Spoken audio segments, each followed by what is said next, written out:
Welcome to Women in Trades, the podcast version. We're your hosts. I'm Kelly. I'm Jaslyn. I'm Caitlin. I'm Tina. I'm Jenna. It's been a little over a year since Women in Trades was formed, and it's been an exciting year. We've hosted several meetings and are so appreciative of the support we've received. One of the things we've noticed in that, especially in the busier seasons, regular meetings aren't necessarily accessible to everyone. We recognize that the SEALA team includes many field personnel that might not be able to join a midday meeting, or even for office-based or remote personnel, a regular meeting can be difficult to fit into our busy schedule. So we went back to the drawing board, and we're excited to bring you SEALA's Women in Trades, the podcast version. This will be posted on the SEALA Hub and available for anyone to listen to at their own pace and wherever they are. This is a brand new platform for us, and we're looking forward bringing the same great content and conversation to you in a new way. And don't worry, the meetings aren't going away entirely. We still want the opportunity to connect and collaborate in real time with all of our members. So we will be moving to a quarterly meeting schedule with podcasts in between. We can't wait to hear your feedback. Okay, so we're going to jump right into things, and we would like to introduce you to our first guest, who we're so grateful was able to join us and have a great conversation in this first podcast. Her name is Jennifer Lea. She's from a company called Entry Envy, and she's got a really interesting story on how she started in the trades, moving from managing a law firm into owning her own business and empowering women to be involved in the trades. So without further ado, we are going to go ahead and introduce Jennifer. Thank you so much for joining us, Jennifer. We're excited to have you. Thank you. So excited to be here. So I think we wanted to start off today with just asking about your story. How did you get into this business? What was the lead up to it? Yeah, absolutely. So the timing is interesting, and perhaps that prompted it a little bit. I always think it's interesting what we filter out in conversations and what we're hearing. And I've had a lot of people asking me in different ways lately, they just scratch their head. How did you go from managing lawyers and running law firms for 18 years to starting a company in home decor to this passion of getting women in trades and manufacturing? And it seems like a very, zigzag line, and it is. But I am such a firm believer, like everything happens for a reason, everything, the good, the bad, the ugly, like it's just that sometimes it takes a really long time to learn whatever that lesson was, right? And what were the stories and that we tell ourselves in the process, and how do we get there? So, and I almost go back further and further as I think through, like, where did the genesis come from? And first of all, my father was a carpenter. And very talented, and, worked for the unions. And I remember many times being little, and my dad would be up at 4:30 in the morning to go wait outside the union hall, for whatever job he was going to have that day, because he'd been laid off. And it was a different time, in kind of our history. Trades workers were far more plentiful then than they are now. And, it was, 25 degrees or 10 degrees. And he was, it could have been inside, it could have been outside, and he'd take his lunch. And gosh, I never appreciated then, like I do now, how hard he worked for our family. My mom worked in a restaurant.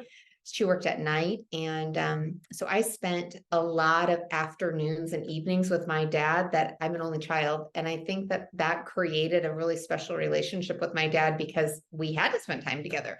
This was the days before cell phones. I'm 45, almost 46. And so there was nothing else for me to do. My dad had picked me up from school, and he would say, "Do you have your homework done?" And the answer was usually yes. And we'd stop at the gas station for a snack, and I ended up on a side job a lot of times, whatever it was that I was helping do. And I had no idea until like late in my 20s that not every woman, let alone every man, knows how to use power tools. Like, I just grew up with them. Like, dad fixes it. Like, you go out to the garage and you're like, "Hey, Dad, we need to fix this." And you didn't go buy something new, you fixed it, right? And it was all of these things that I just took for granted growing up in a small town, and with a father who was very handy. And wow, it's been culture shock for the rest ever since, so that's kind of like, if I go back to like, how did this come to be? I think that's part of the story that I didn't appreciate until much later in life. So graduated from college with a marketing degree in 99. I sold plastic surgery for 5 years. I got recruited away with a very lucrative offer to manage a law firm. I was there for 9 years. I decided that I wanted to be a law firm practice management consultant and went back for my MBA to get that degree because I needed to have as many letters behind my name as lawyers did to go walk into a room and establish credibility from the beginning. And when I was in the process of writing a book about how to manage a law firm, getting my MBA, doing a business plan for how I was going to launch this, negotiating with an attorney in New York who had a practice that I could purchase in this consulting space, I just had sort of an epiphany that I was building a business I didn't want. It would be very lucrative. I would be very successful. I absolutely could do it. But I had a 1-year-old and a 3-year-old at the time. I was going to be traveling all the time. There was no way to do this without that. And I just wasn't, I couldn't do it. I just couldn't do it. And so I was like, I'm going to finish my MBA and we're going to shelve this idea until I raise the babies and figure out what's next. So I moved to another law firm and I was there for 9 years. And before I left, so I left there in March of 2022. In January of 2020, I left a marriage. We'd been together for 15 years. My kids were 8 and 10 at the time, and I needed to make a change. And little did I know, 2 months later, COVID would hit.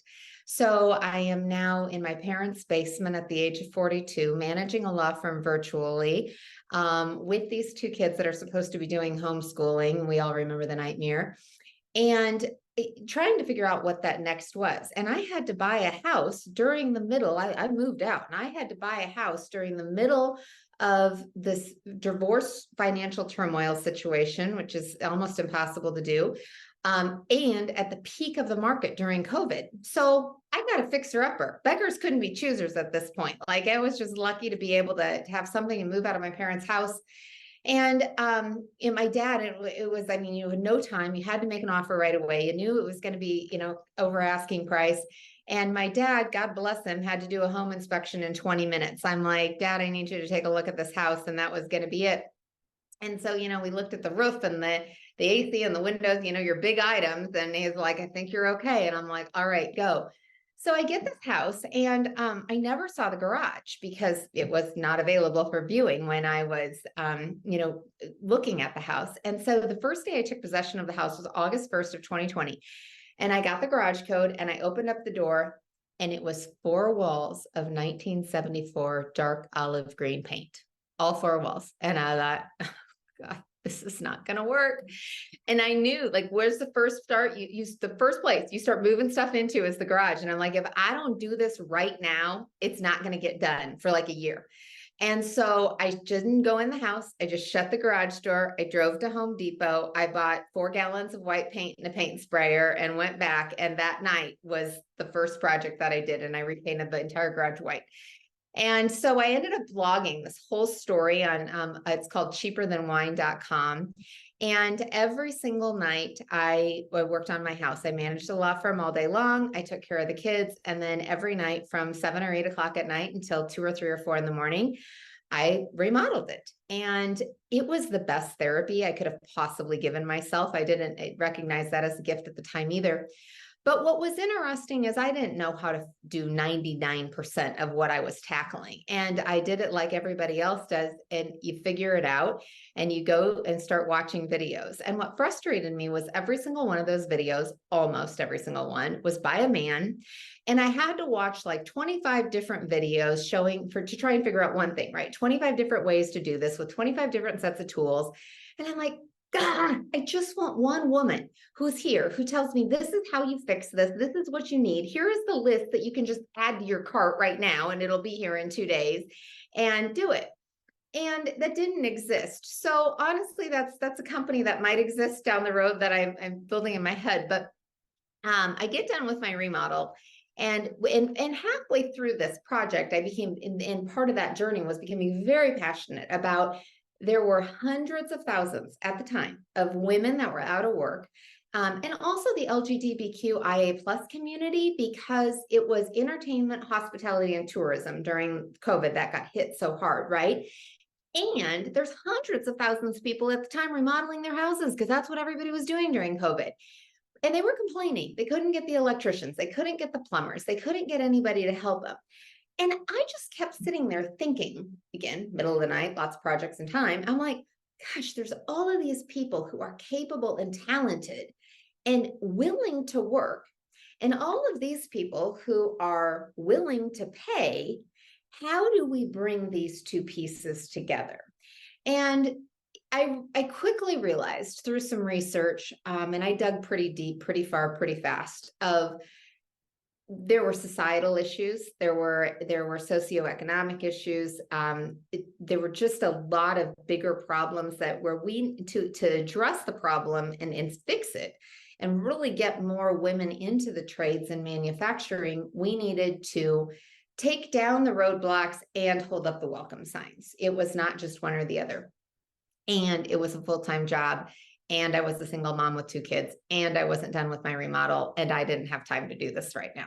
But I felt really blessed, and I still do. That is my purpose. That is why I am here.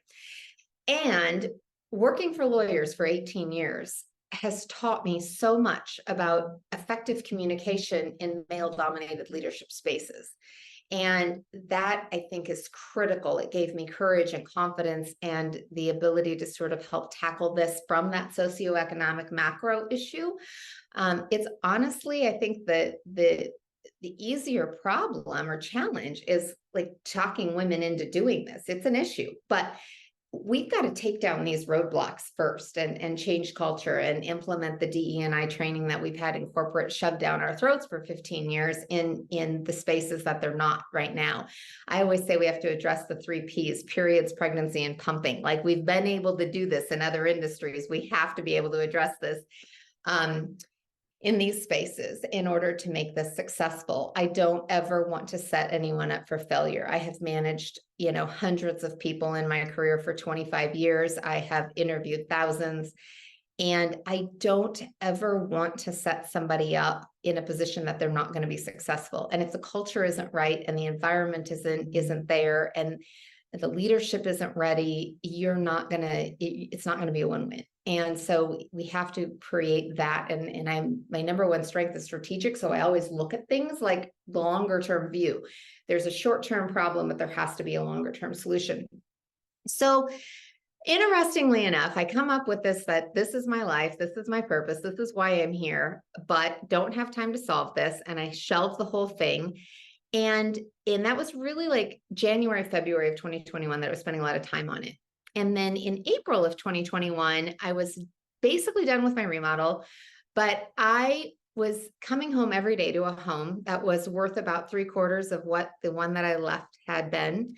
And it was a bittersweet reminder. And I thought, I'm a big fan of first impressions. Like, when you meet somebody or you go into a space, a party, your own home, what do you feel? Do you feel positivity and peace and fun? Or do you feel chaos and negative energy and whatever else it is? And every day I was kind of coming home at a subconscious level, not proud of what I was pulling in the garage too. And so I thought, how do I add curb appeal without spending a lot of money? Because I'm kind of out of time, energy, and money right now. So I decided to paint the garage door, paint the front door, update the light fixture, and then I went on a mission to find a modern house number sign. And the only one that I found that I kind of liked had this little planter box on the front. And I thought, well, that's cute, but I live in Nebraska. What are you going to plant in that's going to grow anything, right? Maybe a few months out of the year, but then you're going to have to water it twice a day. I don't have time for that. Then you're going to rot the wood. You're going to have water all over the front porch, peace out.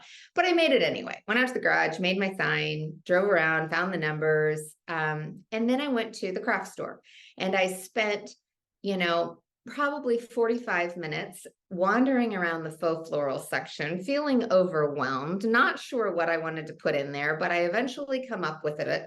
And it was right before Easter, and I had to buy like a dozen eggs because I wanted the one blue robin's egg. And then I had to buy 12 tulips because they didn't just sell 3. And I had to buy a whole bag of Spanish moss. I only needed this much. Now I go home. You all will appreciate this. I got to find my wire cutters. Anybody else can't ever find their wire cutters, ever. Where are they? And so I'm digging through and I finally get those. And now I gotta find a wire to poke in the egg because he's gonna blow away. Okay, well, now I gotta find something that I can cut with my wire cutters that's sturdy enough. That was a whole thing. Now I got Spanish moss all over the garage. And I'm like, watering this twice a day was going to be a lot of work. And I've just created the cutest sign on the planet that I'm going to have to do this for every month because I love to decorate my front porch. I don't like wreaths. They scratch my door and they get smashed between the storm door. And I'm like, I love everything about this. It's going to sit by my front door. It's going to be cute, but I don't have time to go to the store every month and get this. So who ships this to me? Who can ship me a faux floral holiday and seasonal decor kit? So I'm now Googling again. And I'm looking at everybody who's making signs that has the planner kits. Nothing. No one is shipping anything fake to go in these things. And I'm like, interesting. I guess I'm my own first customer. And it was an epiphany of literally at that moment. I don't think I took a break for 48 hours. I made 5 different samples. I realized that not everybody needed a house number. Some people would own a monogram or a last name or a custom greeting. And what about the people who live in an assisted living facility or an apartment? They should have one too.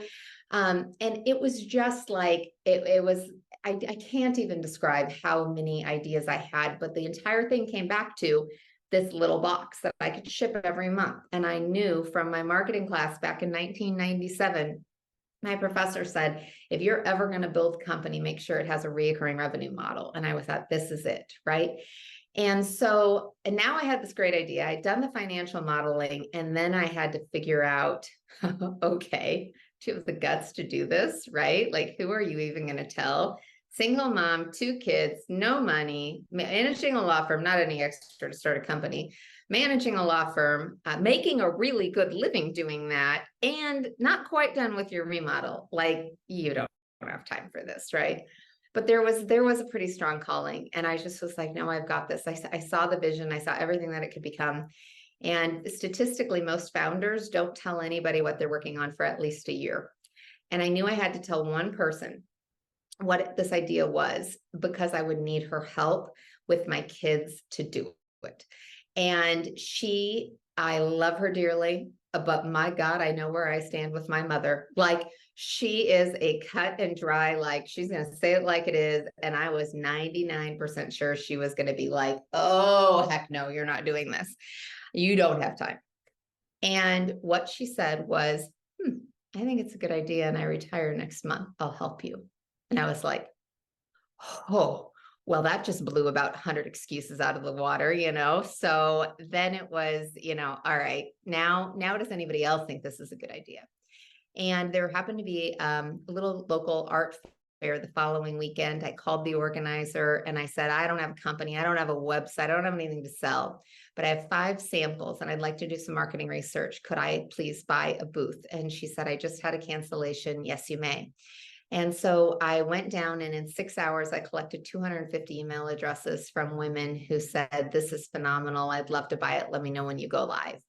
And so I decided that was enough to invest $10,000 that I had, and that was all I had extra, to say, okay, I'm going to get this off the ground and we'll see what happens next. And so I started building the company May 1st of 2021. I launched October 1st of 2021. We had 40 customers by the end of that year. And I didn't by any means have enough to replace my current income, but I met an amazing coach. And he said, don't quit your day job when you've replaced your income, quit your job when you know how to replace your income. And I thought, I know how. And this is my answer to getting out of the law firm management world and being able to help get women in trades. And so I left, and I little did I know that would be the first of hundreds of leaps of faith that I've taken as an entrepreneur. But today we have over 400 customers across the country. I have 14 people that are working with us, all women. We are doing so many fun things. We won a $50,000 pitch competition this summer. We just got our first investment for venture capital to continue moving forward. We won the best new subscription of 2022. Like, it's been incredible. So My goal is that this company really can be a model. It's two businesses. It's the first custom sign that we make for somebody is the trades piece, right? We're making the sign, we're painting it, we're customizing it, we're drilling holes, we're shipping it out the door. And the other half of the company is the really the manufacturing side, to create these little subscription kits each month that have faux floral, think hot glue and fake flowers and, all this craftiness. And so I want to be able to build this company to have hundreds of women that are working for us and teaching them on both sides. And I'm doing so in a way that doesn't fit the mold. Nobody has scheduled hours. It's a lot of task-based pay, 30 cents to fill a little bag with moss in it, do 5 during the soccer game, do 50 during the movie. I don't care. Bring it back to us. And it's working beautifully. We have 25 people with a waiting list to work for us. And it's just so fun and feels like an honor and a privilege to be in this space, to build this and teach and know that this is going to be, I think, a model that will revolutionize what can be done in the spaces. That's amazing. Your story is so incredible. There's so much to unpack in that too. Super quick question. Were subscription boxes very popular when you started yours, or was it kind of very, yeah, very. Okay. They called 2020 and 2021 were like the great subscribe. So no one could go anywhere. People tended to have a little extra money, and they were subscription boxes people subscribe to for 3 reasons. It's convenient, it meets a need, and they like getting a present in the mail. And, during COVID, there was a lot of mental health issues, still certainly some that have come from that. And people liked Happy Mail. So women in particular, they were subscribing to everything, right? And then they called 2022 the year of the great unsubscribe.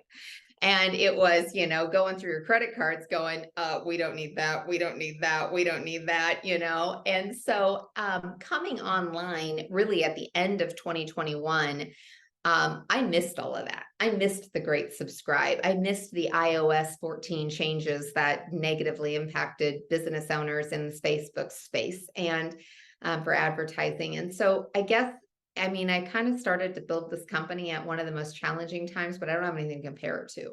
And so I think that we haven't spent any money on advertising yet. And I think to be able to sit here and say we have over 400 customers across the country and over 100 5-star reviews and a 95% retention rate during a challenging economy says a lot about what the future of this company can be.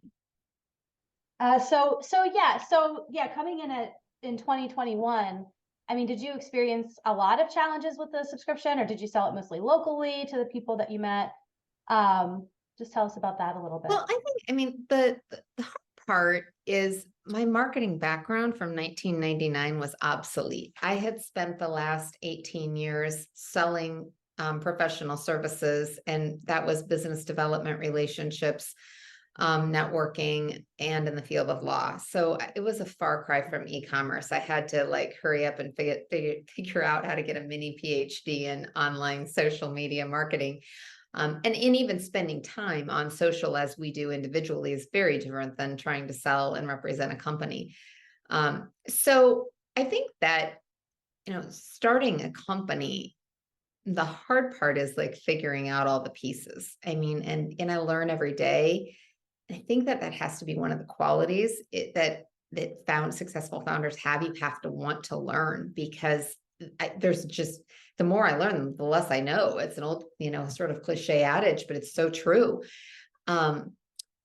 So getting caught up on that side was huge. The blessing that I had was I knew how to manage a $10 million business. I'd been doing it for 20 years.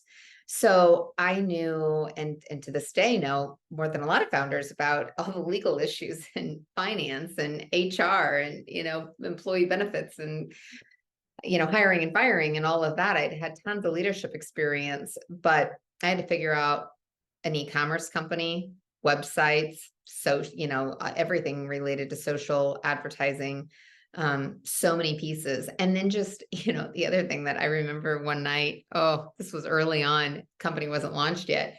I came up with, like endless list of things to do. And I'd had a team. I'd been working in companies with teams of people. And so I'd been coached, learn how to delegate, right? So you turn around, who's going to do this? And, me in my office by myself at 2:00 in the morning, I look around one night and I'm like, oh, yeah, that'd be me, myself, and I, right? So it was, until you build that team, you have to figure out how to do a lot. You have to get very resourceful. Probably one of the best benefits of my experience getting my MBA was my thesis was on executive coaching. And it was a market expansion project into South Africa. And I really learned through that no matter where you are in the world or what language you speak, business is business, people are people, and values are values. And I have never been afraid, because of that experience, to hire internationally. I had a VA for about 6 months that I worked with, and all I did was pay her to keep me awake at night. When I was remodeling my house every night, I worked and I was doing something physical. You can't really fall asleep painting on a ladder. Like you're doing something, right? When you're sitting at a computer and it's 2:00 in the morning, it's one of these like, okay, I can't stay awake. And she was amazing. And I mean, it felt less lonely because, again, I'd been used to working with teams of people. And so sometimes she would help me with something if I needed it. And I didn't have to stop and send her an email or make a call. Like, she was just right there. But her primary job was to keep me awake. And this guy I told this to this morning, I was talking, he's like, I cannot believe you did that. He's like, it's actually genius. He's like, but I can't believe you did that. I was like, well, it wasn't the original intention, but it ended up being the number one thing that she did for me. So, the challenge of building the subscription model wasn't it. It was just building an e-commerce company from ground up, from scratch, from something that hadn't been done. I'm not selling like lipstick. I'm not selling something that everybody knows what it is. It was, a complicated subscription because it was a physical product plus a reoccurring physical product that doesn't exist. Like if you buy Peloton as the physical product, now you're the reoccurring, is the software. Being in a physical subscription model is not as common as the tech side. It's not as sexy as the tech side from, the investor perspective. Everybody wants that SaaS model. It's different. So there's been lots of challenges, but oh my gosh, so much fun. And then, I think one of the things has been like intentionally building the culture and the team. And what does that look like? And we were out of my house for the first 2 years. So it literally was an open door policy. Like, you don't ring the doorbell, you're coming to work, right? And this is the kitchen, and these are my kids, and this is my dog. And so we have this like really special culture amongst the team. If you're coming into my home, I'm going to treat you like family, and I have to love you that much. And so you have to fit into our culture. You have to fit into the space. And it's created a really cool bond between us as women working together. I love that. I think culture is so important, especially if you're building something from the ground up like that. That's amazing. You said you have 14 employees now? Yep, combination of Wow. 1099s, international, and then W-2 employees that are working with us. Wow. I wanted to kind of circle back. So coming from the legal world to, entrepreneurship, it seems like a big jump, but it seems like a lot of the skills that you had learned in the previous position really play well into what you're doing now. But you had said something that kind of struck me about, learning effective communication in a male-dominated industry. What, I guess, do you have any tips, or what kinds of things did you learn? Yeah. I love the DISC model for talking about this. So you have your dominant, your influencers, your S's are your conscient, kind of your caregivers, typically, stability, and then your C's are compliance, conscientious. And so most men in male dominated positions are high D's, and they don't want emotion. They just want the facts. They don't care about your reasons or your excuses or what your stories were. Like, just give me what I need to know. And by the way, it better be right, and get out the door. Right. And so I'm a high I, if you can't tell, and I love to talk. And I's are the people who are like, I'm selling the new flavor of Oreos to the person in the grocery store that I don't even know, like, oh, you should try that. It's fantastic. I just had it last week. Right. Like, those are your I's in the world. And then the S's are they're your caregivers. They are not, if they don't like have that know, like, trust relationship with you, like, we're not even going to talk about whatever you're selling. I mean, I'm kind of using this in that context, but like that they don't care. Like, that's not even like, I have to feel like I know you first.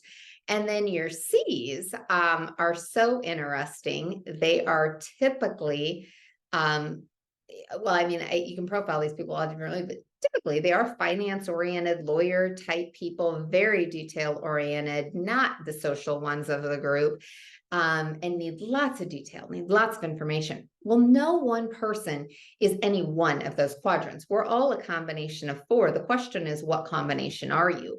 And so in the world of the law, there were a lot of D's with a lot of C in them. And I spent so much time preparing for a meeting because I needed to be right on every point. I needed it to be accurate. I needed to be backed with data.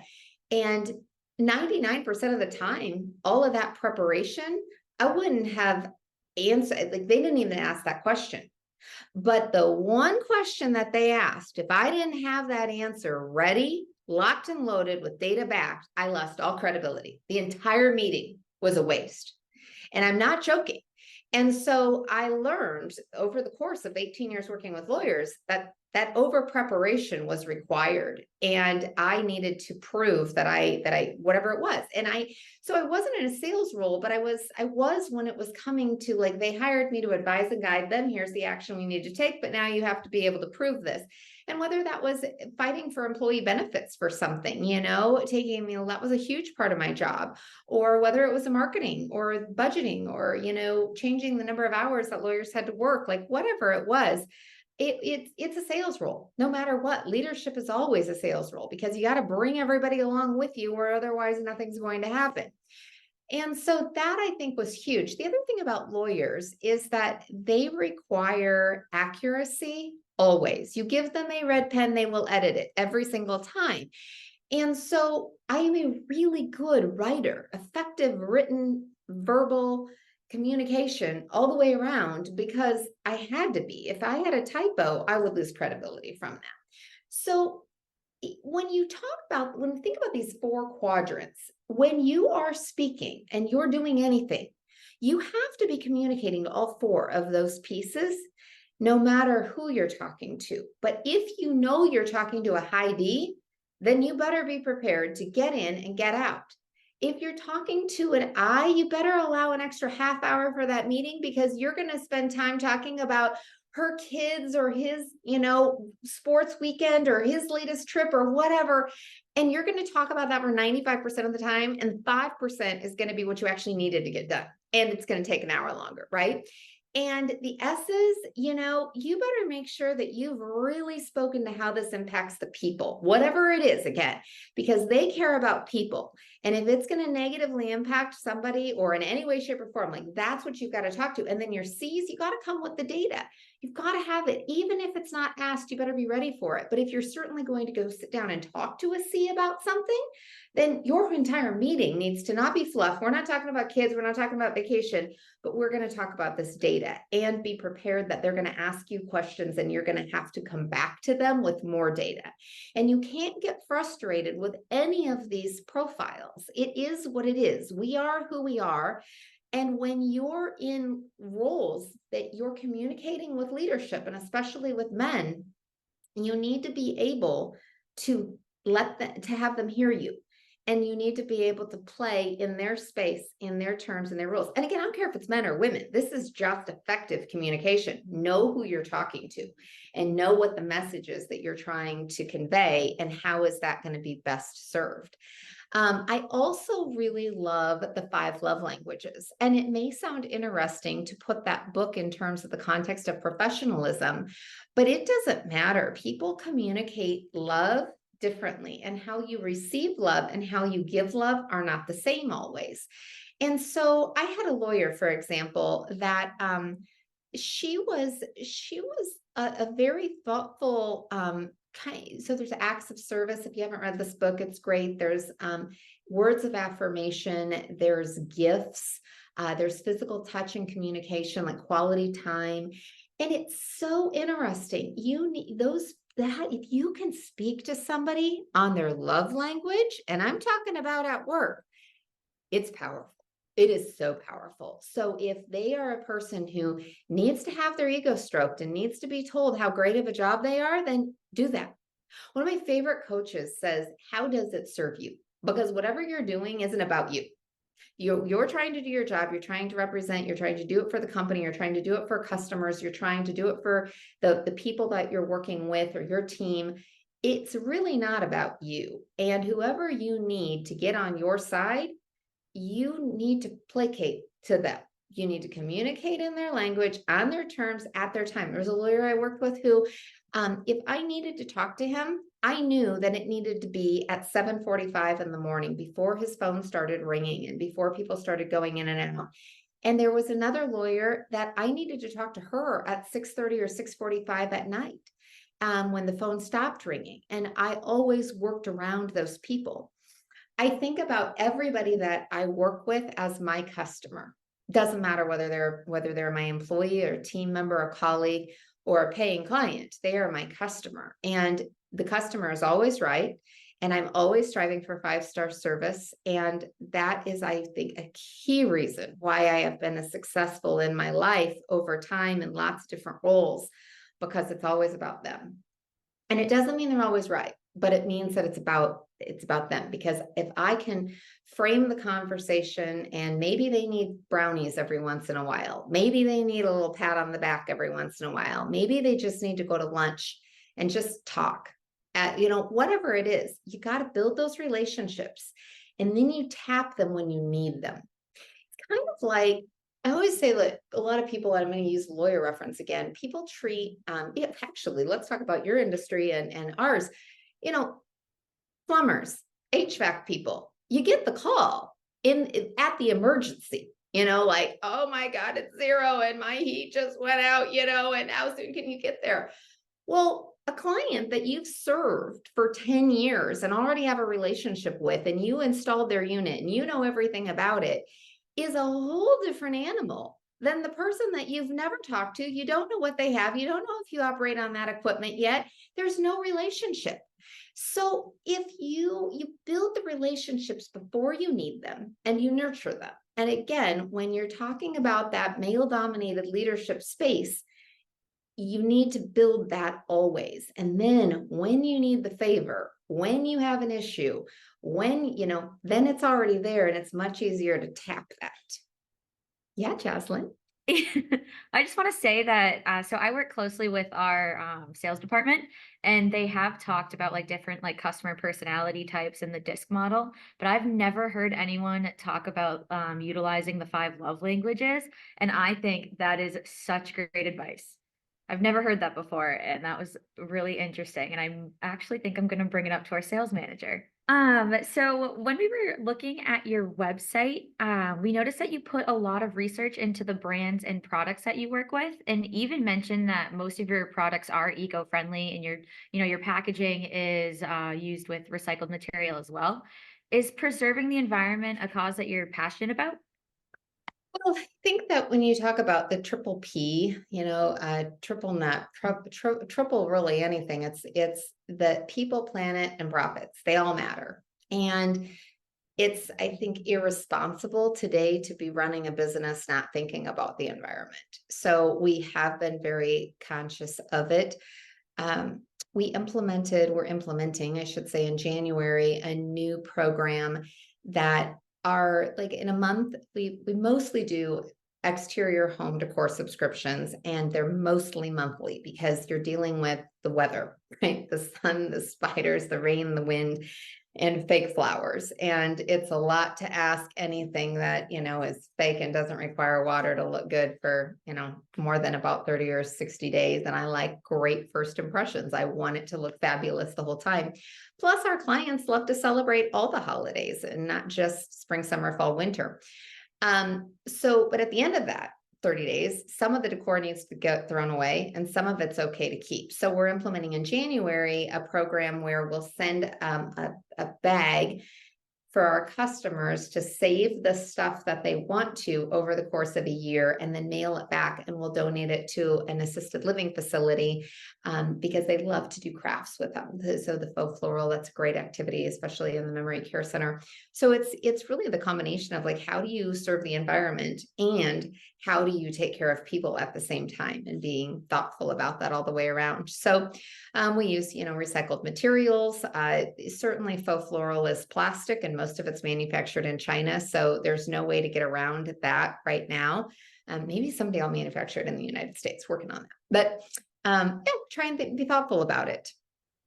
Are senior living facilities something that's like close to your heart? Are you passionate about them as well? Because you've spoken about them a couple of times now. Yeah, I think so. We have such an aging population, and I, just think about my grandma's 91 and she still lives by herself. And this is such a thoughtful way for so if you've been in an assisted living facility, and my God, they've changed, and some of them are like 5-star hotels now.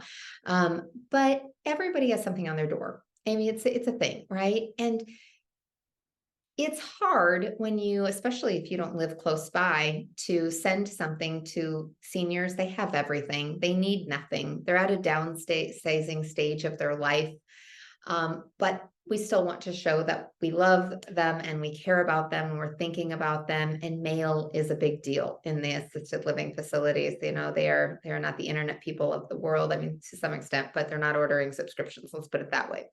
So this has been phenomenal for families to be able to go in maybe as a group. A couple of the siblings will do a year subscription for grandma. Maybe it's seasonal, maybe it's monthly, but then grandma gets that. And we have several facilities where there's multiple seniors in the facility that have their little box on their door. It has their name on it so they can identify their room. It feels personal. And then it's a big deal on box day. And, Susie goes down to, Peggy's room and says, well, what'd you get? And every once in a while I get a call that says like, hey, she got the pink flower and I want a pink flower, because we don't have the same gifts every month. And so we intentionally make sure in those facilities, they're all getting something different. And it's an activity. It's an activity to put it together. It's an activity to, go visit each other's spaces, and it like draws the neighbors down, and that's just good for them. So I don't know. I think yes, I have a special place in my heart for seniors, because we're all going to get old someday and we have an obligation to help take care of them. And this brings them joy. So it's just a fun little thing to do. That's very cool. I love that. I love that you do that. That's so sweet. So we had a question too. On your website, there's a whole page about the Mike Rowe Works Foundation. Can you tell us a bit more about that?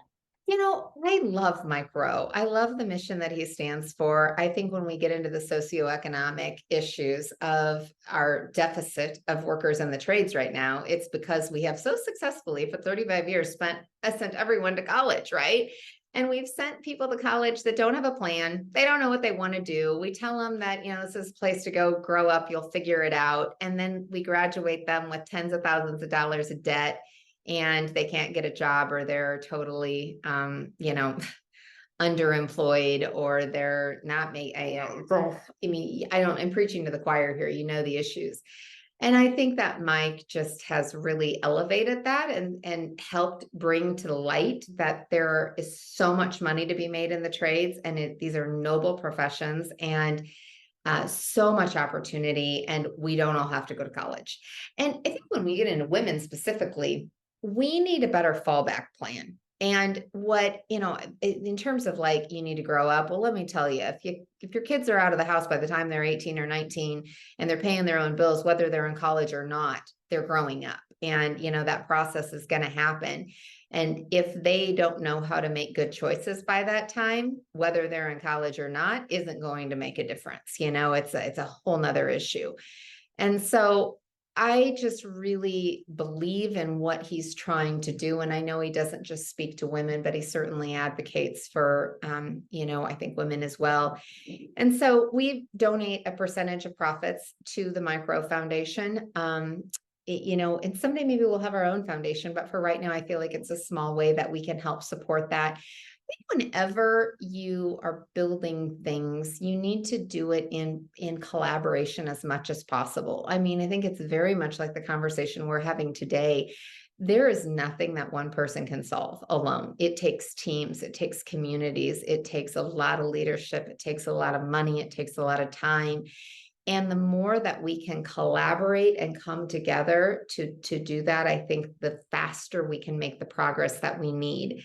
And in specifically the trades, we needed people yesterday to be going into these professions. And the conversation has to change. And I think that's actually one of the struggles that I have right now, that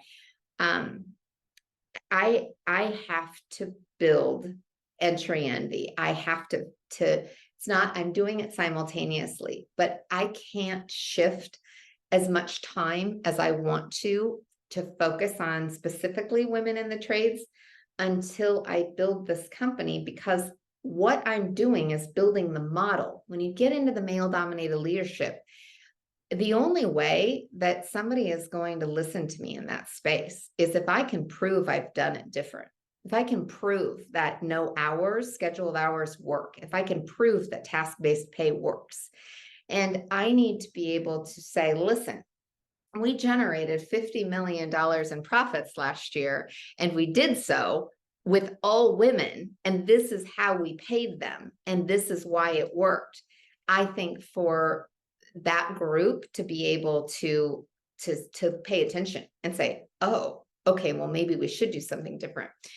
And I don't think it's that I can't do it while I'm passionate about it. I'm very conscientious about it, but it's like, I have to have patience and I have to have this happen. And quite frankly, I have to prove it. I have to prove it to myself. Like, I don't know, it's working so far, but we have 14 employees. Will it work when we have, 400? I don't know, but if I don't try it, I won't know.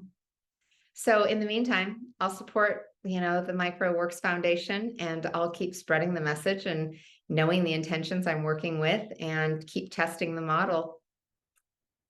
I love that. I feel like you said something way earlier on in this interview that like struck me, that we need to take down the roadblocks and hold up the welcome sign. It seems like that's what the Micro Works Foundation is trying to do. You have to go a little bit further than just taking down the roadblocks. You have to welcome individuals into whatever space you're in.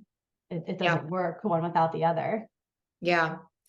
And I think that in the women's space, again, I go back to what would make women successful in the space. And, first of all, you got to have more than one woman on a crew, like just period, simple, right? We're not going to work by ourselves with a bunch of men. And like I said, you got to address the 3 Ps, and there's so many issues, but it's all doable. I mean, we have done it in major male dominated professions. We can do this. We absolutely can do this. We've graduated more women than men from law school and medical school in the last 10 years. Isn't that crazy? And those were male dominated professions. But we've only graduated 15% in architecture and 20% in engineering. So it's interesting. Why is that? I'm not anti-higher education. I mean, I have a lot of it, but I am if you don't have a plan. And, I mentioned that fallback plan earlier, when we get into like the gender pay to wage disparity gaps, right? If you take the group that doesn't go to college off the bat and say, what do most of those women go into? Well, their pairs in schools, they're going into retail, working into a daycare. And what are the guys doing? Well, a lot of them are driving a garbage truck, going into the trades, and right off the bat, those guys are getting paid twice what the women are. And it's because of the choice that they made. So I don't know that I think sometimes it's like, well, yeah, women don't make as much money as men. Well, they're not doing the same job. Like if we talk about that exact job, the wage gap is much narrower. But as a whole, yeah, women are making less.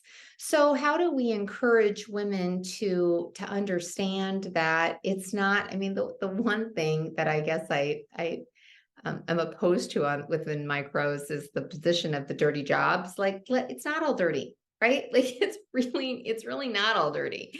And I don't want people to think that especially women, like everything that you're doing is going to require you to, have on steel-toed boots every day and you're never going to be able to have your nails done. Like we all know that's not true, I also don't want it objectified. I don't know, a whole nother podcast probably on that whole subject, but that's, by the way, why I realized when I was writing my blog about cheaper than wine, that it actually wasn't going to be successful in its form as it was, because the women and they work hard. I know how much work social media is and how much work it is to get, 100,000 followers plus. But it is a full-time job. And it is, it is making something that's complicated look easy. And, they did it in Lululemon pants and full-blown makeup. And it's like, oh, 30 seconds later, here's my kitchen redone. And the great, more power to them. But again, as we talk about encouraging women to go into the trades, and we need to show them how. We need to show them what that looks like. And it's definitely not an influencer with 500,000 views that's remodeling their kitchen, in 30 seconds. And it's a different path. But again, I think it goes back to socioeconomic issues and leadership and all of those pieces. So your blog, is it still active? Can we still? It find is. Awesome. Yeah. I'll have to look that up. And then can you tell me why you named it Cheaper Than Wine? Yeah, well, as I mentioned, it ended up being therapy for me. But I thought that, it was going to be cheaper to remodel my house and drink a bottle of wine every night, because that's what I might have been doing otherwise. But it really definitely wasn't. And I still drank wine every night. It was maybe only a glass or two out of the box, but it was therapeutic at its finest, painting and having a little glass of wine, and the house was asleep, and that's just like my jam. I remodeled our office space that we moved into a couple of months ago. Is in a area of Omaha in downtown that they're rehabilitating, specifically kind of the maker space and lots of creatives. And this building that I moved into needed a lot of love. And the real estate agent was so sweet. She warned me, and I was like, it's okay, I'm not afraid of it. Let's go. And so I walk in, and she was right. Like, I mean, a lot of love. There is a reel out there that shows the before and after of it. But I was kind of torn. Like, do I do this as a founder? I'm in sort of a high pressure situation right now to be focused on growth, focused on revenue, and what is the highest, best, most effective use of my time? And there could be a lot of argument out there that says remodeling the space myself was not it, but actually it was. And it was, again, one of those lessons I didn't know until after. The reason why I did it myself was A, I could, and B, I would rather spend the money that I would have paid to contractors on growing revenue through advertising and other channels. And so, but the secret reason at the time was I was like, oh, I get a paintbrush in my hand again. I get to get the caulking gun. I get to get the screws. I get all the power tools back out because I love it. It's like therapy for me. But it was harder because it wasn't in my house. My girls now are 12 and 14. So I could, and it's not in the best part of town. Like I couldn't do this at 2:00 in the morning by myself and go into the parking lot. Like it wasn't a great idea. So it took me longer than what I wanted to admit to get this done. It took me about 2 months, but it still looked amazing. And I still got to do it all at night and got my hands just literally dirty again. And it reminded me how much I love that. So I have to keep bringing that back because, and in fact, the guy that I talked to this morning is a psychologist and great guy. And he said that high achievers who have like high perfectionism, and they usually go hand in hand, and I'm both of those things. That is a form of rest to me, because I don't sit down on the couch. That like stresses me out. Like meditation, quite frankly, stresses me out. Like it's like I need to be doing something. And so when I am painting, building something, whatever it is, working with my hands, it's my form of rest. It's my like processing time to be able to think, and nobody's bothering me, and it's just peaceful. And so I actually seriously have thought about, I need to figure out a way to incorporate that into my regular schedule more often, because that I need it. I need it for my soul. But I don't have a building to remodel, and I don't have another house to work on, and I don't have time to take on like a side job. Like I just need a little project. So anyway, don't know if that answers your questions. It does. What a fun way to like, I don't want to say fall into a passion, but did you know you were this passionate about like working with your hands and until you bought that house? No, had no idea. But again, there's a lot of people who go through life who never know what their purpose is. Mm-hmm. And I feel like to know that. So one of the coaches that I've worked with, I call him, he calls himself a coach. I call him a therapist. But he and I have had some frank conversations about like, when is enough, like for me, because that's always like my driver. I am absolutely a workaholic. And so when is enough? And I said, for me, I said, I think it's going to be, I love the water. It's the only place I relax. And I said, so it's going to be on the back of a boat on the water. The boat is named Entry Envy. I have influenced at least 500,000 women, whether that's podcast downloads or followers, or I don't know what. I have to be able to tangibly say that there's at least a 500,000 that I've positively influenced, and I'm drinking a bottle of champagne. That will be when it's enough. Like, not that I'm stopping, but that I know that I've accomplished what my goals were. I just, that's what I'm driving towards right now. And I know I won't stop until I get there, but just don't ever look at retirement as an option. I would be bored out of my mind. Like, I have to fulfill purpose and, feel like I'm giving back and have value. And I think that's one of the things that I love about this company, because there's kind of a job for everybody. I mean, I have a number of women that are retired who are doing craft projects, and it's great. Like, I mean, they love helping. And I'm paying on a task based. I don't care if it takes them 4 times as long to stuff a bag of snow as it does for somebody else, like their little faux snow that we send or whatever, because it doesn't matter, but it gave them something to do. So you go back to that whole like triple P concept: people, profits, planet. How do you make it all happen? And profitability has to be a part of this, or otherwise we don't have a company, right? That's the reality. So it's not lost on that. Awesome. So what's the next for you for Entry Envy? I know you have things happening. I'm sure you probably have a 5-year plan and everything like that. Yeah. So we are spending on the company side, the last 2 years. So the company is a little over 2 years old. We have spent building a strong foundation. We have made sure that we have social proof this product, that we are able to scale it, that we have systems and processes in place, that we have the space, and that we have the people. Now it's time to grow. And so we are investing $100,000 into advertising next year. And that is with the trajectory of high growth, fast, and while we're continuing to deliver the quality products and the customer service that we expect. That will certainly add employment to the list, and will continue to grow at that pace over the course of the foreseeable future. My goal is that as the company grows and we're able to we have to bring in more infrastructure. I am involved far less in the day-to-day operations of it, and I get to spend where I think my strength is building. I love to build, and so I love to speak, I love to coach, I love to train in that space. And so as the company and Trienvy becomes a stronger infrastructure with people, boots on the ground, running it, I'll be able to spend more time on my passion and the women in the trades. I want to launch a podcast. Again, target market is really high level leadership. It's not necessarily the 18-year-old girls.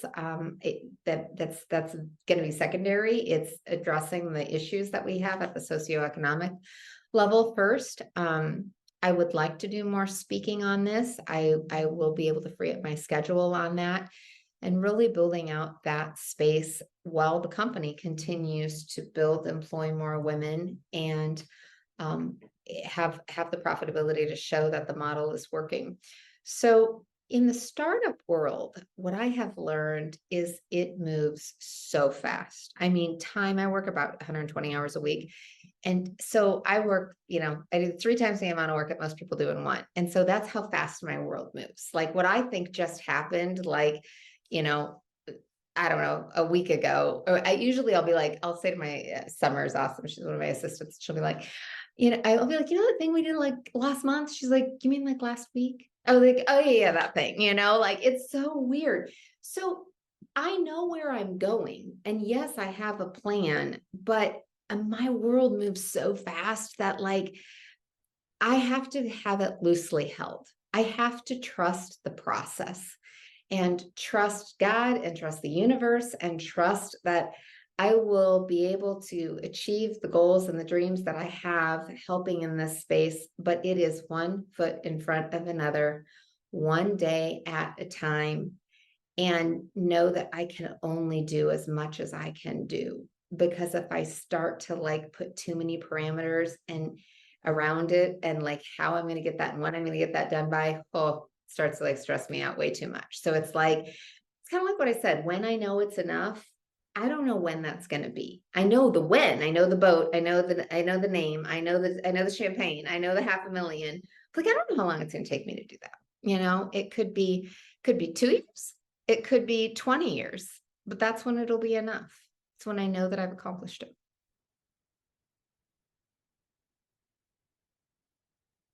That's awesome.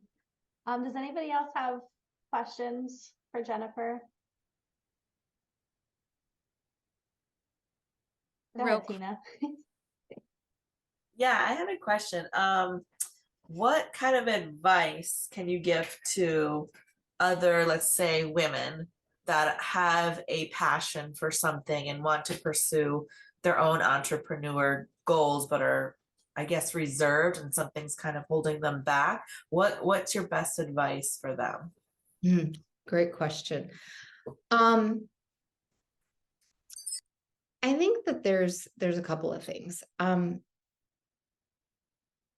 Men, if they look at a job description and they think that they know, like this is statistically, like half of on the job description that they can do it, they apply.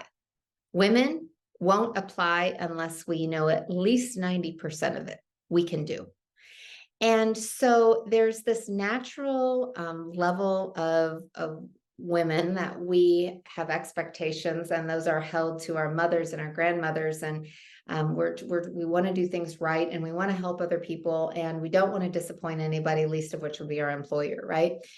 And so there's built into all of this is fear of, I think for me, speaking personally, it's fear of disappointing people. It's like one of my greatest fears, not putting this out here and saying, this is what I'm going to do. This is my mission. But my God, if I don't do this, you guys, it'll break my heart, right? Like if I'm not able to follow through on my words right now that I speak today, that's probably like one of my greatest fears. Like, can I do this? Do I have what it takes? And I don't think that you are given opportunities that you are not going to be supported through. So as long as he's not going to do the work for me, but as long as I get up, dress up, show up every day, I have learned that I have to trust. I have to trust without understanding. I have to believe without knowing how. And there is a quote that says, everything that you want is on the other side of fear. And that is so true. I was visiting yesterday with a friend who was telling me about a study and talking about like, there's different forms of this, but like let's say people, you don't like needles, right? And you make up all of this in your head of how bad this experience is going to be to get the IV or to go get your flu shot or whatever it is. And like literally it's over in like 10 seconds and you're like, oh, that wasn't that bad.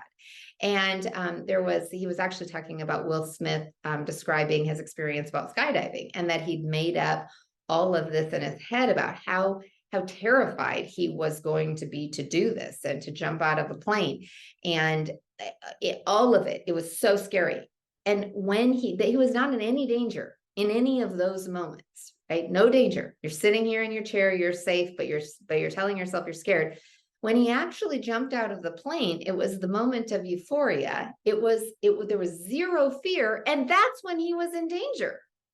And so we have all of these stories we tell ourselves, and fear is the number one thing that hold people back. We don't think we can do it. We don't think we're enough. And you just have to trust. There's one of the old Indiana Jones movies is like the next step doesn't appear until Harrison Ford takes the step, right? Like he has to take the step and then the next step appears. Every jump that I have taken, and there have been so many, oh my God, if you would have told me, like, if I knew now, like then what I know now, oh my God, I wouldn't have started this company. Like I would have been like, peace out, like no way. But I didn't know it all. I just kept doing it. And there gets to be a point where like, it's not that there's a point of no return, but like too far into this to get scared now.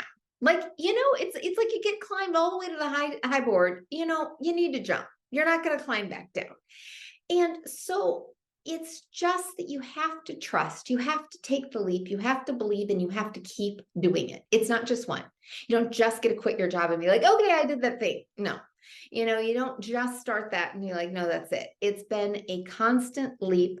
It's hiring before I need to hire people. It's taking on space before I need to take it. It's investing in this company for 2 years and 3 months that I've launched that we still aren't making money. That's normal. It's figuring out like, how are you going to make these pieces work? And women, we're like, well, there's just no way, right? Like we stop before we even get, like, there's no way, like just can't do that. Can't put it all together all at once. We can't put the whole plan together. So we're just not even going to do it. And I know I've talked to so many women, and that's exactly like, they can't get past that. They just shut themselves down before they even give it a chance. And men don't do that.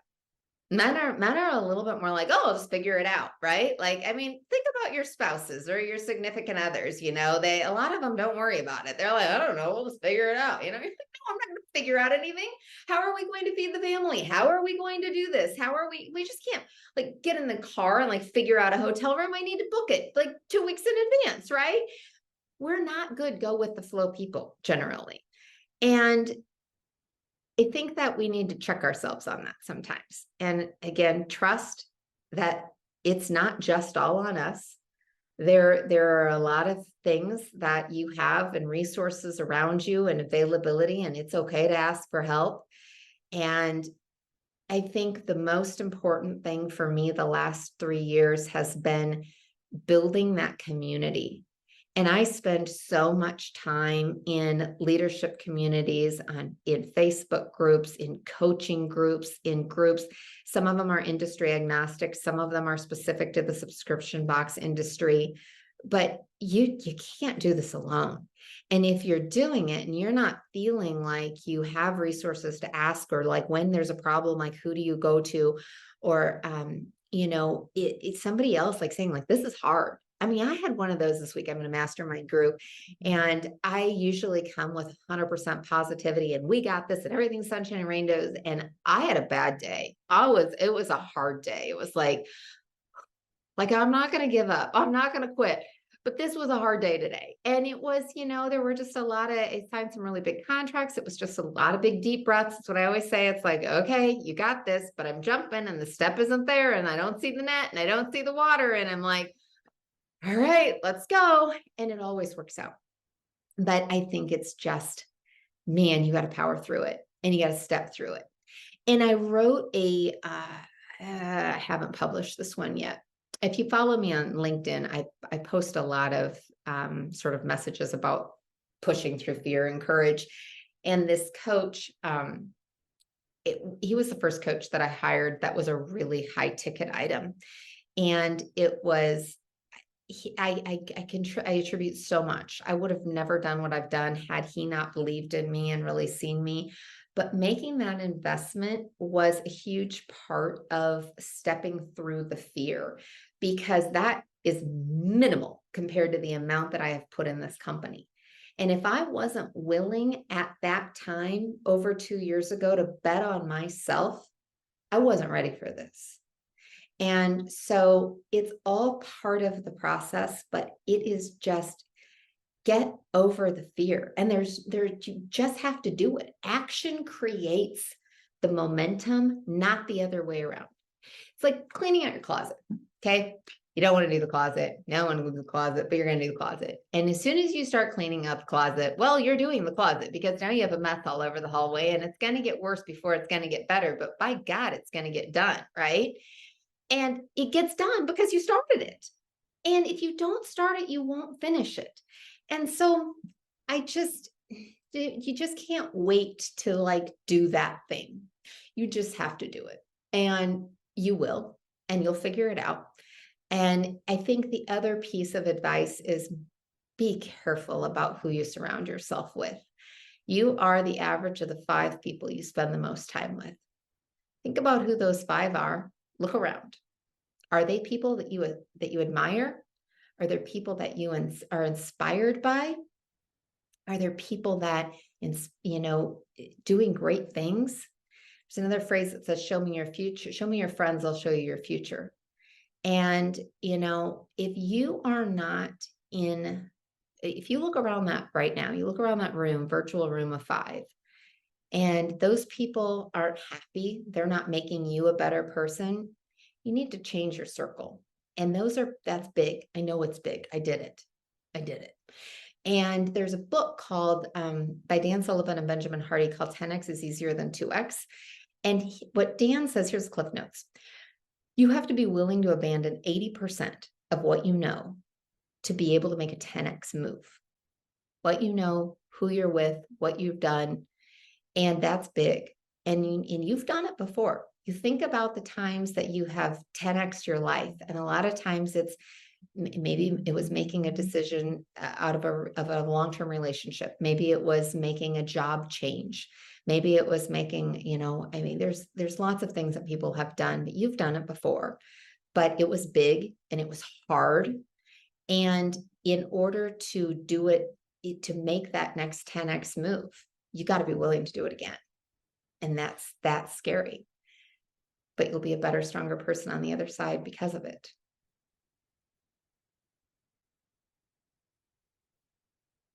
I love that. That was awesome. And most importantly, since I am the social media chair, I wanted to ask you, where can we follow you? Where can our members follow you? Social media pages, anything, your blog, I would love access to so I can post it on our Yeah, absolutely. Thank you. So everywhere that you're social, we're social, it's entry_envy. So TikTok, Facebook, Pinterest, Instagram, all of the things, YouTube. And then on LinkedIn, we're also entry_envy, but mostly everything there I put underneath my personal page, and Jennifer Lea founder is what the name of it's just Jennifer Lea, but it's I think the handle of it is Jennifer Lea founder.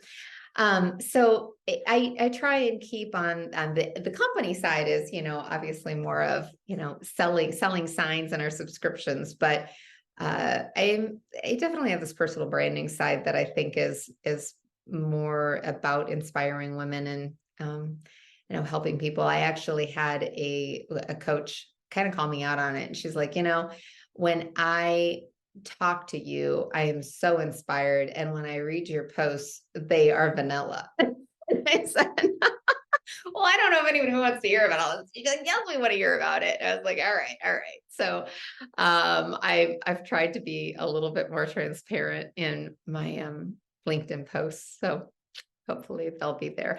I want to know from you ladies, how can I help you? I mean, happy to come and chat anytime, but how can I help your organization? Because I love what you guys are doing. And again, in the power of collaboration and that spirit, you know, I want to figure out ways that we can all work together to make a difference. I think everybody has a different skill set and different perspective, and we need all of them in this area. We need the boots on the ground, blue collar women that are working and getting their hands dirty every day. We need the administrative side of the people who are supporting the companies. We need the companies like Sela that are being such advocates for positive culture and empowering people. It's amazing. And, you know, we need my skill set. I don't know exactly where it's going to fit in at yet, of having some of the really hard conversations that are not going to be easy. I actually had somebody kind of said, do you know what you're going up against? I said, yeah, got an idea. It's not going to be easy, but it's all right. It's okay. Nothing worth fighting for ever is. So tell me how I can help you guys. What else can I do?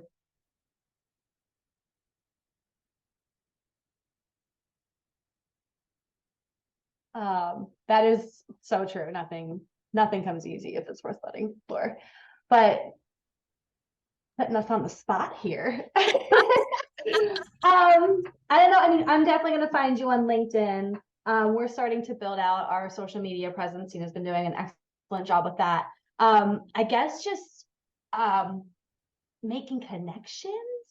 I love everything that you've said on this podcast so far. I'm so happy that you came on with us today. This has been amazing, and I think a lot of the other people in our company are going to love listening to this. And the reason we are doing a podcast now is to make it more accessible for those on the road and stuff like that. But I don't know. I think just you being here has been it's been amazing. It's been so awesome. Well, I'm happy to jump on anytime. So, you know, if there's a specific topic that comes up or, you know, subject, holler at me. I'll happy to share my perspective for whatever it's worth. You know, always happy to help. So please let me know. Don't be strangers. And likewise, I'm following you all. And, you know, Tina, anything I can do to help on what I've learned about e-commerce, social media marketing, happy to collaborate on any of that as well. It's nonstop, that's for sure. But it's been such a pleasure, you guys. Happy holidays. I hope that everybody has a great season. Cheers to a healthy and happy, prosperous 2024. We're staring us in the face pretty darn quick. Thank you so much. This was great. I could listen to you talk all day. So sweet. Summer is my assistant. She's like, I do. I have to listen to her all the time. I have one quick question. I love my team. They're amazing. So it's great.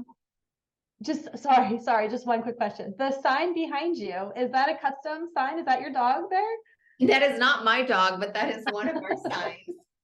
This was the original inspiration. I needed a vertical house number sign with 3 numbers, and I had this planner box, and that was the question of what the hell am I going to put in this thing?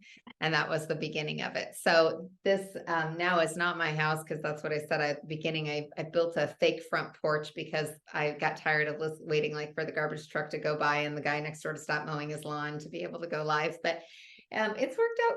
It's worked out good. But yeah, that's one of our mini signs. So anything, if you go to entryenvy.com or anywhere on social, we have so many. We do so many fun custom things for people. We did one yesterday for a lady's office to hang on her door that says, "Work harder, not smarter," or "Work smarter, not harder," unless it's a dance party. It was so cute. We have the most creative customers. They come up with all sorts of like little inspirational things. We have these business card holders. They're called Little Envies. When I had an office, I always like to have some seasonal decor on my desk, you know, something for the holiday, but it was a lot of work to bring to the office and to take home and figure out like what to put it in.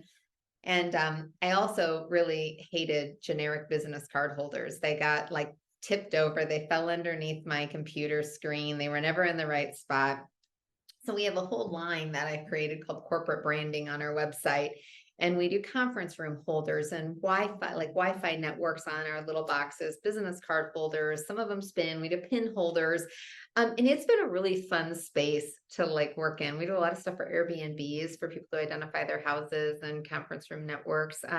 We have done a lot of signs actually in the trade space. I call it antiquated industries, and I don't mean it in a negative way, but trades, assisted living facilities, legal, accounting, still use business cards. All of the tech companies don't have business cards anymore. Everything is digital. And so we do some of these interior signs where we might have 9 business card holders on the sign and the business logo and the seasonal decor. So you don't have the acrylic holder at the front desk that's falling over. And so it's been interesting as we don't market this stuff. Like, again, we've spent $0 on advertising. So these are all organic customers that have creatively said, oh my gosh, I want this for my desk, or I want this for the lobby, or I want this for a real estate closing gift, or I want this for my Airbnb and I want to put the name of the house on it, or I want it for my mom in an assisted living facility. So I think that if there is one more tidbit I'd offer, it's like, God, just listen to your customers, but just listen to them. And they are always right, you know, and then you got to filter out, okay, are there enough of them to then invest in this space and make sense of it? But everything that we have done and created has been because our customers were the ones who came up with the ideas. And it's just phenomenal to be able to serve that.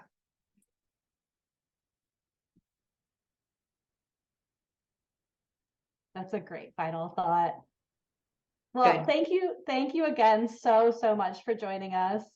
We really appreciate it. And we'll be doing more of these too. So I maybe love it. Well, ladies, keep up the great work. Thank you for spending time in this space and working towards the mission that we're all passionate about. We need as many of us as we can get. And so thank you, truly. And thanks to Sela for really being such an advocate for this as well. They're going to make great strides. I know they will. All right. Thanks, ladies. Have a great one. Bye-bye. Bye. Bye. Bye. Thank you. Thanks for listening. Tune in next month for another episode. Make sure to follow us on Facebook at Sela Women in Trades and on Instagram at Sela_Women in Trades. Check out the Sela Hub, which has more information about